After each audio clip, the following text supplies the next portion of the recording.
యూట్యూబర్స్ని arrest చేసినట్టుగా ఇప్పుడు ఈ పెద్ద హీరోలను కూడా అరెస్ట్ చేసే అవకాశాలు చాలా ఎక్కువగా ఉంటాయి. ఒకవేళ అరెస్ట్ కనుక చేస్తే అది అతిపెద్ద సంచలనం అవుతుంది. సో దేశవ్యాప్తంగా ఇకపైన భవిష్యత్తులో ఎవరు కూడా ఇలాంటి బెట్టింగ్ యాప్లను స్టార్ హీరోలు కానీ ఇన్ఫ్లుయెన్సర్స్ కానీ ఇంకోసారి ప్రమోట్ చేయకుండా జనాల ప్రాణాలు పోకుండా ఉండాలి అంటే సో ఇలాంటి పెద్ద హీరోలను అరెస్ట్ చేయాలనే డిమాండ్ చాలా ఎక్కువగా ఉంది. సో ఇప్పుడు మియాపూర్ పోలీసులు ఏం చేయబోతున్నారు అనేది వెరీ ఇంట్రెస్టింగ్గా ఉంది. ఇప్పటివరకు చిన్న చిన్న ఇన్ఫ్లుయెన్సర్ని అరెస్ట్ చేశారు. సో కొంతమందికి నోటీసులు ఇచ్చారు. ఇప్పటికే 11 మందికి నోటీసులు ఇచ్చారు.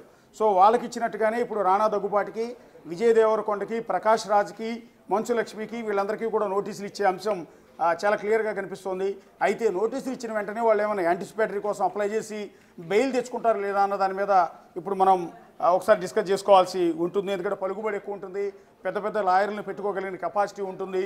ఎందుకంటే అపరంగా ఈ బెట్టింగ్ యాప్స్ ద్వారా కోట్లాది రూపాయలు సంపాదించి ఉంటారు కాబట్టి ఆల్రెడీ వీళ్ళు డబ్బున్న వాళ్ళే కాబట్టి అలా ఏమన్నా చేయగలుగుతారా, లేదా పోలీసు విచారణకు అటెండ్ అవుతారా, వీళ్ళని కూడా అరెస్ట్ చేస్తారా, ఇవన్నీ కూడా జనాలు సంధిస్తున్న ప్రశ్నలుగా మనకు కనిపిస్తున్నాయి.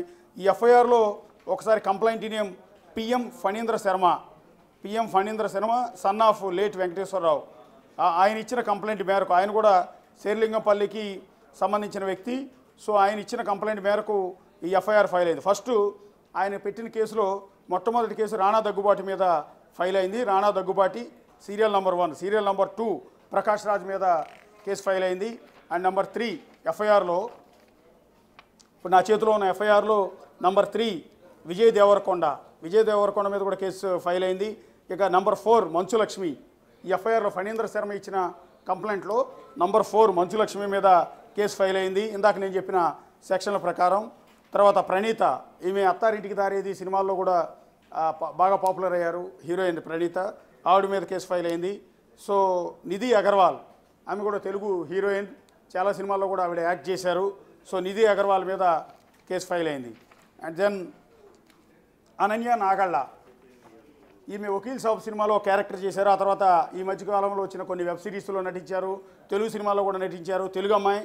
ఆమె అనన్య నాగళ్ళ కూడా బెట్టింగ్ యాప్స్ని ప్రమోట్ చేసిన కారణంగా ఆవిడ మీద కూడా కేసు ఫైల్ అయింది. ఇక శ్రీముఖి తెలుగు యాంకర్, సో అన్ని స్టేజ్ షోల మీద ప్రోగ్రామ్స్ అన్నింటిలో కూడా యాంకరింగ్ హోస్ట్ చేస్తూ ఉంటారు, నానా హడావిడి చేస్తుంటారు శ్రీముఖి, ఆవిడ మీద కూడా కేసు ఫైల్ అయింది. తర్వాత వర్షిణి సౌందర్యరాజన్ మీద మియాపూర్ పోలీస్ స్టేషన్లో కేసు ఫైల్ అయింది. బహుశా ఈవిడ ఆల్రెడీ ఇప్పుడు పంజాగుట్ట పోలీస్ స్టేషన్లో విచారణకు హాజరైన ఆ వర్షిణినా లేకపోతే ఇంకొకళ్ళ అన్నది ఒకసారి క్రాస్ చెక్ చేసుకోవాల్సిన పరిస్థితి ఉంటుంది. ఇంకా ఎఫ్ఐఆర్ కూడా చాలా పెద్దగా ఉంది. దాదాపు 10 పేజీల ఎఫ్ఐఆర్ ఫైల్ చేశారు వీళ్ళందరి మీద కూడా. అట్లాగే వాసంతి కృష్ణన్ బహుశా ఈవిడ టీవీ సీరియల్ యాక్ట్రెస్సా లేకపోతే ఎవరన్నది చూడాల్సి ఉంటుంది. ఇక శోభా శెట్టి, ఈవిడ TV serial artist cum Bigg బాస్కి వెళ్ళొచ్చిన లేడీ. అట్లాగే అమృతా చౌదరి ఎవరు అన్నది కొద్దిగా డీటెయిల్స్ తీసుకోవాల్సి ఉంటుంది. నయని పావని, ఈవిడ కూడా షార్ట్ ఫిల్మ్స్లో నటిస్తూ ఉంటుంది, సాంగ్స్లో నటిస్తూ ఉంటుంది, అట్లాగే బిగ్ బాస్ కూడా వెళ్ళొచ్చింది. ఇక నేహు పదాన్ అనే ఇంకొక వ్యక్తి మీద కూడా కేసు ఫైల్ అయింది. అండ్ నేమ్ పండు అంటే ఎవరు అనేది ఒకసారి క్రాస్ చెక్ చేయాలి. పూర్తి డీటెయిల్స్ అయితే ఇక్కడ ఇవ్వలేదు, కేవలం పండు అనే వ్యక్తి మీదే, అంటే సెలబ్రిటీ అనేది మాత్రం క్లియర్గా అర్థమవుతోంది. సో ఆ సెలబ్రిటీ టీవీ ఆర్టిస్టా సినిమా ఆర్టిస్టా అన్నది క్లారిటీ తీసుకోవాల్సి ఉంటుంది. ఇక పద్మావతి అనే మరొక మహిళ మీద కూడా, అంటే బెట్టింగ్ యాప్ను ప్రమోట్ చేసినందుకు పద్మావతి మీద కూడా కేసు ఫైల్ అయ్యారు. ఇమ్రాన్ ఖాన్ అండ్ ఈయన కూడా సోషల్ మీడియా ఇన్ఫ్లుయెన్సర్, అతని మీద కూడా కేసు నమోదైంది. విష్ణుప్రియ, ఇందాక మనం మాట్లాడింది విష్ణుప్రియ పంజాగుట్ట పిఎస్కి విచారణకు అటెండ్ అయ్యారు. ఆవిడ మీద మళ్ళీ మియాపూర్ పోలీస్ స్టేషన్లో కూడా కేసు ఫైల్ అయింది. విష్ణుప్రియతో పాటు ఉండే వర్షిణి అనే ఇంకొక social media influencer, TV artist, so ఆమె మీద కూడా కేసు ఫైల్ అయింది. అండ్ నెక్స్ట్ హర్షసాయి, ఇక్కడ మియాపూర్ పోలీస్ స్టేషన్లో హర్షసాయి మీద కూడా కేసు ఫైల్ అయింది. ఆల్రెడీ పంజాగుట్ట పోలీసులు హర్షసాయి మీద ఇప్పటికే ఆ కేసు ఫైల్ చేశారు, నోటీసులు కూడా ఇచ్చారు. ఇక బయ్యా సన్నీ యాదవ్, ఇతను ఆల్రెడీ అరెస్ట్ చేసినట్టున్నారు నల్గొండ పోలీసులు. సో ఇదంతా కూడా చూడాలి. శ్యామల వైఎస్ఆర్ కాంగ్రెస్ పార్టీ అధికార ప్రతినిధి, టీవీ సీరియల్ ఆర్టిస్టు, ఇన్ఫ్లుయెన్సర్ కూడా. సో ఆమె శ్యామల అత్యంత వివాదాస్పదం అవుతోంది. ప్రస్తుతం వైఎస్ఆర్ కాంగ్రెస్ పార్టీ అధికార ప్రతినిధిగా కొనసాగుతూ ఉన్నారు. నిన్న ఆవిడతో మాట్లాడే ప్రయత్నం చేశాం కానీ ఆమె ఇంట్రెస్ట్ చూపించలేదు. సో ఈవిడ మీద పంజాగుట్ట పోలీస్ స్టేషన్లోనూ మియాపూర్ పోలీస్ స్టేషన్లో 2 చోట్ల కూడా కేసు ఫైల్ అయింది వర్షిణి మీద. ఇంకా టేస్టీ తేజ ఇతను కూడా బిగ్ బాస్కి వెళ్ళి వచ్చాడు. సోషల్ మీడియాలో యూట్యూబ్లో వంటల మీద ప్రోగ్రామ్స్ అవి కూడా చేస్తుంటాడు. హోటల్స్ అన్నింటిని కూడా ప్రమోట్ చేస్తూ ఉంటాడు. సో టేస్టీ తేజ మీద మియాపూర్ పోలీస్ స్టేషన్లో కేసు ఫైల్ అయింది. ఆల్రెడీ పంజాగుట్ట పిఎస్లో కేసు ఉంది. రితు చౌదరి ఈమె కూడా సోషల్ మీడియా ఇన్ఫ్లుయెన్సర్. రీసెంట్గా ఆంధ్రప్రదేశ్లో జరిగిన 700 కోట్ల భూముల రిజిస్ట్రేషన్ అక్రమ రిజిస్ట్రేషన్ల కేసులో కూడా ఈవిడ ఆరోపణలు ఎదుర్కొన్నారు. ఆవిడ మాజీ భర్త మీద ఈ ఆరోపణలు అనేవి వచ్చాయి. సో ఇప్పుడు ఆ రీతు చౌదరి మీద కూడా మరోసారి బెట్టింగ్ యాప్లను ప్రమోట్ చేసినందుకు ఆవిడ మీద కేసు అనేది నమోదైంది. సో బండారు శేషయాని సుప్రీత సో ఈ సుప్రీత కూడా social media influencer. Surekhavani కూతురైన Supritha ఆవిడ మీద కూడా కేసు నమోదైంది బెట్టింగ్ యాప్లని ప్రమోట్ చేసినందుకు. తల్లి కూతురు ఇద్దరు కలిసి సోషల్ మీడియాలో నానా హంగామా చేస్తూ ఉంటారు, ఇన్స్టాగ్రామ్లో వీడియోలు పెడుతూ ఉంటారు. సో వీళ్ళిద్దరు తల్లి కూతురు అడావిడి చాలా ఎక్కువగా ఉంటుంది. సో అలాంటి సుప్రీత మీద కూడా ఇప్పుడు కేసు ఫైల్ అయినట్టుగా ఇప్పుడు మియాపూర్ పోలీస్ స్టేషన్లో కేసు నమోదైంది. సో రీసెంట్గానే ఆవిడ హోలీ రోజు ఒక వీడియో రిలీజ్ చేసింది. నేను తప్పు చేశాను, ఇక భవిష్యత్తులో ఎప్పుడు కూడా బెట్టింగ్ యాప్లు ప్రమోట్ చేయను అంటూ సుప్రీత కూడా ఒక వీడియో కూడా రిలీజ్ చేశారు తప్పు ఒప్పుకుంటూ. సో ఎప్పుడైతే కేసులు ఫైల్ అవుతూ ఉన్నాయో, ఎప్పుడైతే నోటీసులు ఇస్తున్నారో, దీంతో ఈ చిన్న ఇన్ఫ్లుయెన్సర్స్ అంతా కూడా బయటకు వచ్చి తాము తప్పు చేశామని, ఇక భవిష్యత్తులో యాప్లను ప్రమోట్ చేయబోమని వీడియోలు రికార్డ్ చేసి తద్వారా కేసుల నుంచి ఉపశమనం పొందేందుకు, కేసుల నుంచి తప్పించుకునేందుకు కొంత ప్రయత్నాలు చేస్తూ ఉన్నారు. కానీ ఎక్కడ కూడా తెలంగాణ పోలీసు ఉపేక్షించేది లేని వార్నింగ్ ఇస్తున్నారు. తాజాగా ఇప్పుడు పెద్ద హీరోల మీద కూడా, ఒకటి రాణా దగ్గుపాటి, విజయ్ దేవరకొండ, ప్రకాష్ రాజ్ లాంటి స్టార్ల మీద కూడా ఇప్పుడు కేసు ఫైల్ అయిన నేపథ్యంలో ఏం జరగబోతోంది, అది ఒకవేళ ఈ ఇన్ఫ్లుయెన్సర్స్ని మాత్రమే అరెస్ట్ చేసి, యూట్యూబర్లను మాత్రమే అరెస్ట్ చేసి ఇలాంటి పెద్ద హీరోలను కనుక వదిలివేస్తే అది పోలీస్ డిపార్ట్మెంట్కే అది బ్యాడ్ నేమ్ వచ్చే అవకాశం ఉంటుంది. ఎందుకంటే వాళ్ళు పలుకుబడి ఉన్నవాళ్ళు, పెద్దవాళ్ళు కాబట్టి వాళ్ళని వదిలేశారు, మమ్మల్ని చిన్నవాళ్ళం కాబట్టి మమ్మల్ని అరెస్ట్ చేశారని ఆ నిందను ఫేస్ చేయాల్సి ఉంటుంది. కాబట్టి తెలంగాణ పోలీస్ దీని మీద సీరియస్ యాక్షన్ తీసుకునే అవకాశాలే చాలా ఎక్కువగా కనిపిస్తున్నాయి. ఇప్పుడు రాణా దగ్గుబాటికి నోటీసులు ఎప్పుడు ఇస్తారు, ప్రకాష్ రాజ్కి, విజయ్ దేవరకొండకి ఎప్పుడు నోటీసులు ఇస్తారు అనేది ఇక్కడ మనం ఒకసారి చూడాల్సి ఉంటుంది. సో ఇక్కడ దీనికి సంబంధించి ఇప్పుడు పెట్టిన సెక్షన్లు కూడా 318/4 అంటే చీటింగ్ చేసినట్టు, అంటే తప్పుడు సంస్థలను ప్రమోట్ చేస్తూ బెట్టింగ్ యాప్లు లాంటి ప్రమాదకరమైన జనాల జీవితాలతో చెలగాటమాడే, అప్పులు పాలు చేసే, జీవితాలను నాశనం చేసి, ఆత్మహత్యలు గుసుగొలిపే ఇలాంటి దరిద్రపు యాప్లను ప్రమోట్ చేసి జనాన్ని తప్పుదోవ పట్టించి వాళ్ళు మోసం చేశారనే కారణంతో 318/4 చీటింగ్ కేసు నమోదైంది. ఇక నెక్స్ట్ వీళ్ళ మీద ఫైల్ అయిన ఇంకో సెక్షన్ ఏంటంటే 112 అంటే ఆర్గనైజ్డ్ క్రైమ్, అంటే ఉద్దేశపూర్వకంగానే ఈ కుట్రకు పాల్పడి ఈ రకమైన జనాన్ని చీట్ చేస్తూ, నమ్మించి మోసం చేశారు అనేది ఇది ఒక ఆర్గనైజ్డ్ క్రైమ్ కింద ఉంటుంది. అట్లాగే 49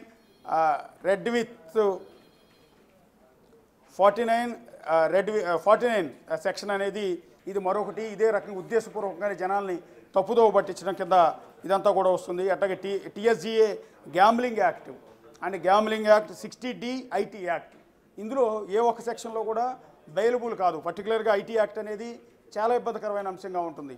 ఇక గ్యాంబ్లింగ్ యాక్ట్ కింద అరెస్ట్ అయినా కూడా 3 నెలల వరకు బెయిల్ వచ్చే అవకాశం ఉండకపోవచ్చు. అట్లాగే 49 కావచ్చు, 112 కావచ్చు, 318 కావచ్చు, అన్ని సెక్షన్లు కూడా బలమైనవి, నాన్ బెయిలబుల్ సెక్షన్లే. సో యాంటిసిపేటరీ కోసం వెళ్ళినా కూడా బహుశా యాంటిసిపేటరీ బెయిల్ దొరికే అవకాశాలు చాలా తక్కువగా ఉంటాయి. ఎందుకంటే ఈ కాజ్ అనేది చాలా పెద్దది, సమాజాన్ని తప్పుదోవ పట్టించేది, సమాజంలో యువకుల జీవితాలతో ఆటలాడుకునేది, ఎంతోమంది ఆత్మహత్యలకు కారణమైంది. రీసెంట్గా జరిగిన కొన్ని ఆత్మహత్యలను కూడా రేపొద్దున కోర్టులో పోలీస్ డిపార్ట్మెంటు న్యాయమూర్తి ముందు, కోర్టు ముందు పెట్టే అవకాశం ఉంటుంది. ఎవరెవరైతే చనిపోయారో వాళ్ళందరి వివరాలు కూడా, ఆ చనిపోయిన వాళ్ళు ఏ బెట్టింగ్ యాప్ల వల్ల అప్పులు పాలైపోయి నష్టపోయి ఆత్మహత్య చేసుకున్నారు, అది ఎవరిని చూసి ఇన్స్పైర్ అయ్యి ఇందులో డబ్బులు పెట్టుబడి పెట్టి మోసపోయారు, ఇవన్నీ కూడా ఎగ్జాంపుల్ కింద పోలీస్ డిపార్ట్మెంట్ తరఫున పబ్లిక్ ప్రాసిక్యూటర్ న్యాయమూర్తి ముందు పెట్టే అవకాశం ఉంటుంది. ఎప్పుడంటే రాణా దగ్గుబాటి కావచ్చు, లేకపోతే విజయ్ దేవరకొండ కావచ్చు, ప్రకాష్ రాజ్ కావచ్చు, వీళ్ళందరూ కూడా పెద్ద లాయర్లను పెట్టుకుని యాంటిసిపేటరీ కోసం కోర్టుకు వెళ్ళిన సందర్భంలో పోలీస్ డిపార్ట్మెంట్ తరఫున పీపీ కూడా ఈ ఎగ్జాంపుల్స్ని, ఎవరెవరైతే ఆత్మహత్యలు చేసుకున్నారో వాళ్ళందరినీ ఎగ్జాంపుల్గా కోర్టు ముందు పెట్టి బెయిల్ ఇప్పించకుండా చేసే అవకాశాలు కూడా చాలా ఎక్కువగా ఉంటాయి. బెయిల్ దొరికే అవకాశాలు కూడా చాలా తక్కువగా ఉంటాయి. సో ఈ నేపథ్యంలో వీళ్ళందరూ కూడా ఇరుక్కున్నట్టే. సో ఇప్పుడు మియాపూర్ పోలీస్ స్టేషన్లో వాళ్ళ కేసు నమోదైంది. ఇంకా మరికొంతమంది మరికొంతమంది బాధితులు కనుక ముందుకు వస్తే, నిన్న సజ్జనార్ కూడా చెప్తూ ఉన్నారు, నేరుగా మేము కేసు ఫైల్ చేయడానికి వీల్లేదు, ఎవరైతే నష్టపోయిన బాధితులు ఉన్నారో, ఎవరైతే చనిపోయిన వాళ్ళు ఉన్నారో వాళ్ళ తరఫున వాళ్ళ బంధువులు వచ్చి కేసు పెడితే ఆ కేసు సివియారిటీ చాలా ఎక్కువగా ఉంటుంది, వాళ్ళ మీద చాలా యాక్షన్ తీసుకోవడానికి అవకాశం ఉంటుంది, వాళ్ళని అరెస్ట్ చేసే అవకాశం ఉంటుంది. అంతేకాకుండా ప్రజల నుంచి చొరవ రాకుండా, ప్రజలు కనుక ముందుకు రాకుండా మేమేమీ చేయలేము అనేది పోలీస్ డిపార్ట్మెంట్ చెప్తున్నమాట. ఈ నేపథ్యంలోనే ఇప్పుడు ప్రజలు స్వచ్ఛందంగా ముందుకు వస్తున్నారు. పంజాగుట్ట పిఎస్లో ఒకళ్ళు కేసు ఫైల్ చేశారు, ఇవాళ మియాపూర్ పోలీస్ స్టేషన్లో ఒకళ్ళు పెట్టారు, రేపొద్దున ఇంకొక పోలీస్ స్టేషన్లో ఇంకొక కేసు పెట్టే అవకాశం ఉంటుంది. రేపు ఆంధ్రప్రదేశ్లో బాధితులు అనేక మంది ఉన్నారు కాబట్టి ఆంధ్రప్రదేశ్లో ఉన్న పోలీస్ స్టేషన్లో కేసులు పెట్టే అవకాశం ఉంటుంది. ఈ నేపథ్యంలో పూర్తిగా ఎవరైతే డబ్బులకు కక్కుర్తిపడి, కేవలం డబ్బులకు కక్కుర్తిపడి సినిమాల్లో కోట్లాది రూపాయలు రెమ్యునేషన్ తీసుకుంటారు, విజయ్ దేవరకొండ ఒక్కొక్క సినిమాకి కొన్ని కోట్ల రూపాయలు డబ్బులు తీసుకుంటారు, ప్రకాష్ రాజ్ కొన్ని కోట్ల రూపాయలు తీసుకుంటారు, రాణా దగ్గుబాటి కొన్ని కోట్ల రూపాయలు డబ్బు తీసుకుంటారు. ఇంతంత ఆదాయం ఉన్నా కూడా వీళ్ళ ఫ్యామిలీ బ్యాక్గ్రౌండ్ కూడా చాలా పెద్దది, రాణా దగ్గుబాటి లాంటి వారిది. అలా ఉన్నా కూడా వాళ్ళు డబ్బులకు కక్కుర్తిపడి, వాళ్ళు ఇచ్చే లక్షల రూపాయలు కక్కుర్తిపడి ఈ బెట్టింగ్ యాప్లను ప్రమోట్ చేసి ఇప్పుడు అనేక మంది జీవితాలను నాశనం చేశారు, ఎంతోమంది ప్రాణాలు తీశారు. కాబట్టి వీళ్ళకి బెయిల్ అనేది దొరికే అవకాశం లేదు. సో వీళ్ళని అరెస్ట్ చేసినా కూడా సమాజం నుంచి పెద్దగా రెస్పాన్స్ కూడా వచ్చే అవకాశం లేదు. ఎందుకంటే ఎంటైర్ సొసైటీ ఈరోజు బెట్టింగ్ యాప్స్ వల్ల చనిపోయిన బాధితులను చూసిన తర్వాత కన్నీళ్లు పెట్టుకుంటుంది. రేపొద్దున ఇవాళ ఆ ఫ్యామిలీతో అయిపోయిందని కాదు, రేపు మా ఫ్యామిలీకి రావచ్చు, మా ఫ్యామిలీలో ఎవరో ఒకళ్ళు కూడా ఇదే రకంగా బెట్టింగ్ యాప్లు బారిన పడి ప్రాణాలు కోల్పోవచ్చు అనే బాధ ప్రతి ఒక్కళ్ళు కూడా ఉంది. అందువల్ల ఇవాళ ఎంత పెద్ద స్టార్ హీరోల మీద కేసులు పెట్టినా సరే సమాజం నుంచి మద్దతు లభిస్తుంది. అందుకని సజ్జనార్ చేస్తున్న పోరాటానికి ప్రతి ఒక్కళ్ళు కూడా మద్దతు తెలుపుతూ ఉన్నారు. అట్లాగే ఎక్కడో ట్రావెలర్ అయిన అన్వేష్ చేస్తున్న ఈ పోరాటానికి ప్రతి ఒక్కరి నుంచి కూడా మద్దతు లభిస్తోంది, ఎందుకంటే హర్షిస్తున్నారు. అందువల్ల సొసైటీ యాక్సెప్ట్ చేయట్లేదు దీన్ని. కాబట్టి ఎంత పెద్ద స్టార్ హీరోని రేపొద్దున అరెస్ట్ చేసినా సరే సొసైటీ నుంచి చాలా పాజిటివ్ రెస్పాన్సే వస్తుంది తప్ప వాళ్ళకు అనుకూలంగా మాత్రం ఎక్కడ వచ్చే అవకాశం లేదు. ఇదొక సంచలనంగా మారుతోంది మియాపూర్ పోలీస్ స్టేషన్లో నమోదైన కేసు. ఇటు పంజాగుట్ట కేసులో ఇప్పటికి విచారణ కూడా నడుస్తోంది. ప్రస్తుతం విష్ణుప్రియని పోలీసులు అయితే విచారిస్తూ ఉన్నారు. Right, thank you Ashok.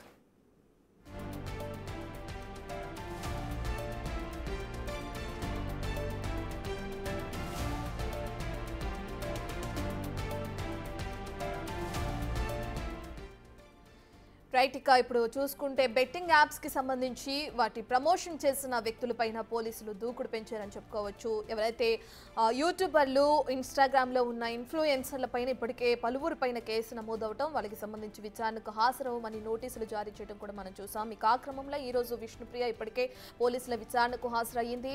విష్ణుప్రియకు సంబంధించిన విచారణ కొనసాగుతుంది.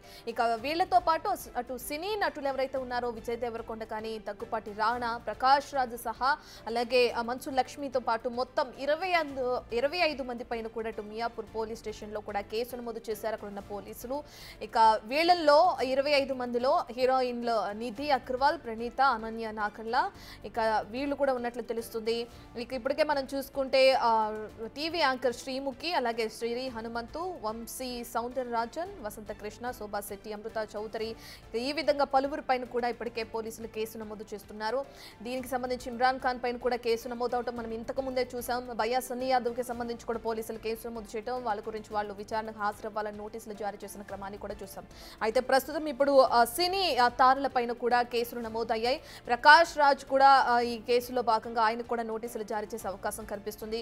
పలువురి పైన ఎఫ్ఐఆర్ కూడా రిజిస్టర్ చేసినట్లు కూడా పోలీసులు తెలుపుతున్నారు. మరి ఇప్పుడు ఏదైతే చూసుకుంటే మంచు లక్ష్మి కానీ, ప్రకాష్ రాజ్ కానీ, రాణా అలాగే విజయ్ దేవరకొండ పోలీసుల విచారణకు హాజరవుతారా? దీనికి సంబంధించి విచారణ ఏ విధంగా కొనసాగే అవకాశం ఉందనే డీటెయిల్స్ అయితే తెలియాల్సి